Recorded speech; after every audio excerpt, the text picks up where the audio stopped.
So we all remember Zach Wilson. He was the future franchise quarterback of the New York Jets and was a superstar at BYU.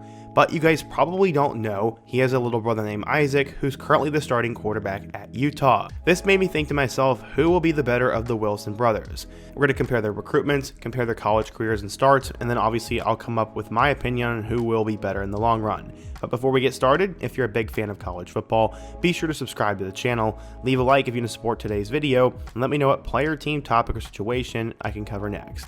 Now let's get started and compare the Wilson brothers. So let's first start with Zach Wilson's recruitment. Zach was born in Draper, Utah in 1999, where he attended Corner Canyon High School as one of 4 siblings, with 2 sisters and his younger brother Isaac. He's part Hawaiian on his father's side, and he grew up with good friends and future teammate at BYU, Dax Milne. He's also very interested in playing football, especially with his friends, and it became a big deal for him. He wasn't a very good quarterback prospect at first though. He didn't play with his varsity squad his freshman year at Corner Canyon in 2014, but his arm talent was especially noticeable early on, with his head coach Eric Kajar saying, quote, "At practice, you'd see him do some pretty special things that you just don't see every day." For a high school kid, it was one of the strongest, if not the strongest, that I've worked with. He can make a lot of throws and have a lot of zip to it. It's effortless. When you watch him now, it doesn't look like he's throwing it super hard, and he just explodes it out of his hand. So yeah, Wilson had all the arm talent in the world, but wasn't very refined with it, and even in his sophomore year in 2015, he only found the field a few times as a backup at Corner Canyon, going 10 of 16 through the air for 148 yards, a touchdown, and an interception, as well as 19 rushing yards and a rushing score.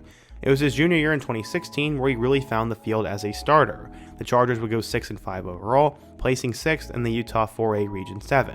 Zach was a big part of the offense, throwing for 2,708 yards, 20 touchdowns, and 5 interceptions, as well as adding 539 yards and 2 touchdowns on the ground. Despite his arm talent being apparent and doing fairly well as a quarterback though, Corner Canyon was not exactly known for putting out top-tier quarterback recruits yet, so he went completely under-recruited in the FBS. His coach said, quote, "The recruiting stuff is so early now, and I'm surprised that it did come as late as it did. He was kind of skinny, so I think schools wanted to see him gain some weight, so he gained a lot of weight in the offseason and looked really good." He'd receive his first scholarship offer the summer before his senior year from Boise State and committed to the Broncos very early on. He'd improve a lot in the offseason, and Corner Canyon would explode in 2017, going 11-1 and placing 1st in Utah's 5A Region 7. Zach threw for 2,900 yards with 24 touchdowns and 8 picks, and added 700 yards and 8 scores on the ground as well. Now he was no longer a secret in the recruiting world and added scholarship offers from Syracuse and Minnesota, but after some interest from BYU, Zach decided he'd commit from the Broncos and would flip to the Cougars before the end of 2017. The rumor has it is that he wanted to go to Utah, but they wanted to hold on to Jack Tuttle, who told them they would leave if they tried to go after Zach, so Zach stuck with BYU.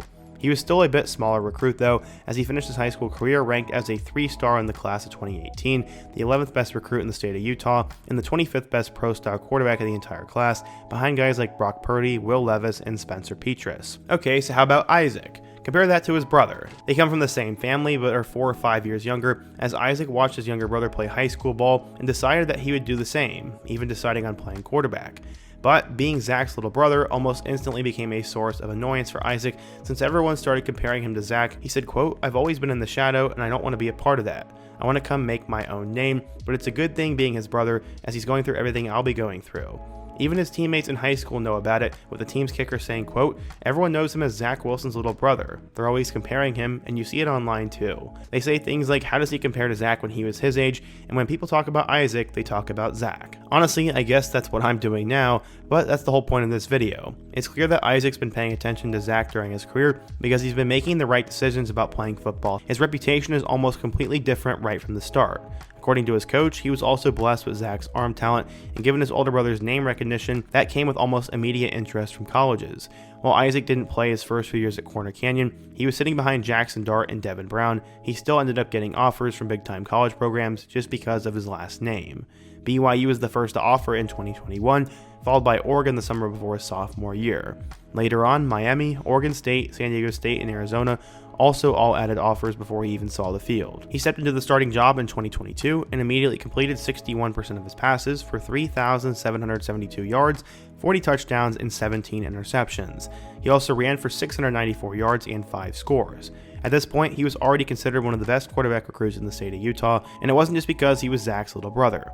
According to local scouts, he genuinely looked better than Zach did at the same age. Coach Kajar thought he could be even better in 2023 though, saying, quote, "I anticipate a big jump his second year, and I haven't had that for a while. That will be exciting, and I love Isaac because he's such a good kid and he's fun to work with." He ended up proving them right, as he earned the title of Utah's Mr. Football, Utah's Gatorade Player of the Year, and the Co-Polynesian Football Player of the Year award by leading Corner Canyon to a 13-1 record and a state title, while throwing for 4,500 yards and 49 touchdowns, and rushing for 1,213. He ended up breaking the Utah state record for total offense in a season in 2023 with 5,901 yards. He wasn't just better than Zach, he was way better. That's why it made a little bit of sense that Isaac committed to BYU's rival, Utah, right at the end of his recruitment cycle.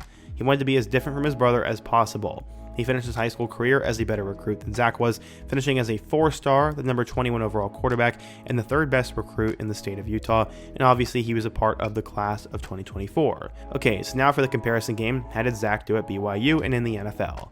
Well, Zach was a bit of a surprise at BYU. He ended up as a starter 7 games during his true freshman season in 2018 and became the youngest quarterback to ever start for the Cougars when he took over as a starter against Hawaii in Week 7. In that game, he threw for 194 yards, 3 touchdowns and an interception, and added another touchdown on the ground. He was the starter for the rest of the season, helping the Cougars to a 7-6 record with a bowl win over Western Michigan, throwing for 1,500 yards, 12 touchdowns, and 3 picks, with 200 yards and 2 scores on the ground.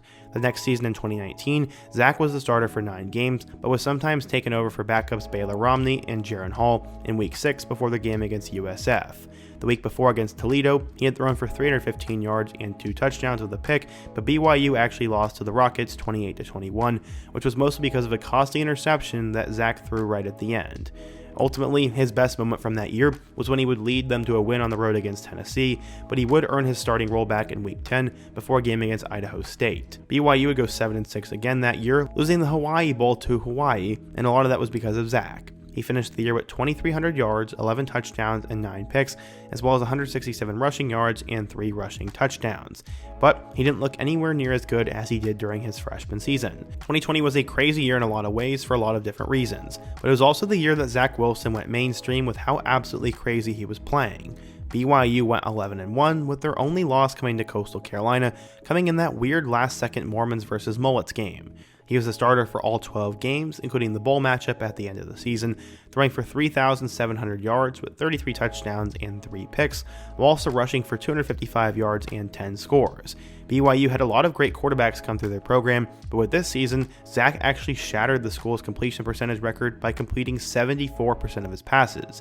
He was named the 2020 Polynesian College Football Player of the Year, and his draft stock absolutely skyrocketed. Everyone remembers that crazy throw he made at his pro day that got him drafted 2nd overall by the New York Jets in the 2021 NFL Draft. Since then, he's been considered one of the biggest busts in the first round in NFL history, as he went 3-10 as a starter for the Jets his rookie year in 2021, throwing for 9 touchdowns and 11 interceptions with just 2,300 yards, and he was sacked 44 times.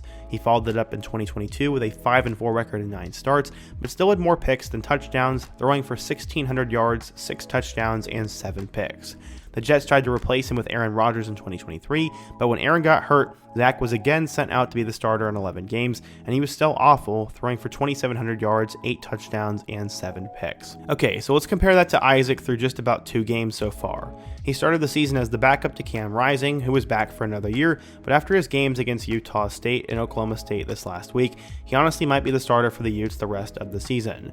In his first career start against Utah State and former Utah quarterback Bryson Barnes, they ended up winning 38-21 over the little brother in their house. Isaac threw for 239 yards, 3 touchdowns, and just 1 interception. Sadly, he would hit a little bit of a wall, as this past weekend against Arizona, he'd go 20 of 40 for 280 yards with a touchdown and 2 interceptions. Sadly, Utah would lose 23-10 at home at the hands of Arizona, and this was a sad loss for them. So despite struggling a little bit in that game though, Wilson still so far is off to a decent start, as he has 830 yards with 6 touchdowns and 7 interceptions. Yes, he needs to clean up the turnover margin, but this guy is a true freshman starting for a team that had playoff hopes. He's done pretty well for being thrown into the wolves so far, and I think Isaac Wilson will be the quarterback of the future for Utah. That is unless Cam Rising comes back. Cam Rising is always dealing with some sort of mysterious, nonsensical injury where he's listed as week to week but never actually plays. To me, he's one of the most annoying players in college football, as he just needs to hang it up if he's that hurt, and if he's not hurt, he just needs to go out and play. Sorry for my rant, but I'd rather see a guy like Isaac Wilson step on the field than see an 8th year Cam Rising next year. But that's just me. With his performances though, so far Isaac was named the Big 12 Newcomer of the Week and became the first true freshman quarterback to defeat a ranked team for Utah and the 4th true freshman in Ute history to make multiple starts. Through a month so far, Isaac has shown that he has plenty of potential and should be the guy of the future. He still has a lot to learn as he'll have to get comfortable in the system, get comfortable at this level of football, and learn Power 5 defenses. So here's the big question. Who will be better out of the two of them? Well, honestly and obviously, it is too early to tell. It's really early and Isaac's only played in a couple of games, but he's gotten out to a better start than Zach did and will probably start for Utah until Cam Rising is healthy enough to return. Isaac plays for a better team, has one of the best coaches in the country in Kyle Whittingham to help him out, but honestly, we won't know much until he plays the entire first full season at the college football level. If he can overshadow his older brother's stats in the tougher conference, he might honestly be a better quarterback than his brother. Will he get drafted higher than Zach? Probably not, but will he potentially have better stats, win more games, or have a longer legacy? I think so. The Wilson brothers definitely have been successful, and it's crazy to see that these two brothers have seen this level of success, and while Zach is seemingly on the downfall, Isaac is on the come up. We'll have to wait and see though, but what do you guys think? Who do you think will be better out of the Wilson brothers, and what video should I do next? Be sure to let me know down below, leave a like if you support today's video, subscribe if you're new, and check out all my other videos on the end screen. I hope to see you guys again soon, but until next time, peace.